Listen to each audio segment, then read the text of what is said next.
Hey everyone, welcome back to the channel. In today's video, I'm going to show you how to remove background noise in Discord. So head over to the Discord and go to user settings. In the user settings, go to device and video. You will see a slider here labeled input sensitivity. On default, it's actually turned on. With it turned on, what it will do is automatically determine the threshold for your noise gate, but they call it input sensitivity. What this little slider here is determining is the threshold of that noise gate filter. So everything in the yellow here will be muted and everything in the green here will be audio that's led through Discord and into the output, which will be what your friends can hear.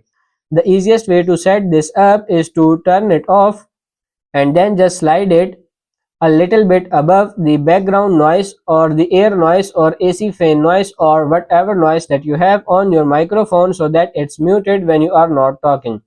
What you will notice is I put this slider right above that background noise so that it's muting it on my output, calling for a lot more friendly Discord calls. If you guys are having any issues with Discord audio, it's probably related to the advanced settings down here. What I suggest you do is turn off noise suppression, echo cancellation, noise reduction and automatic gain control.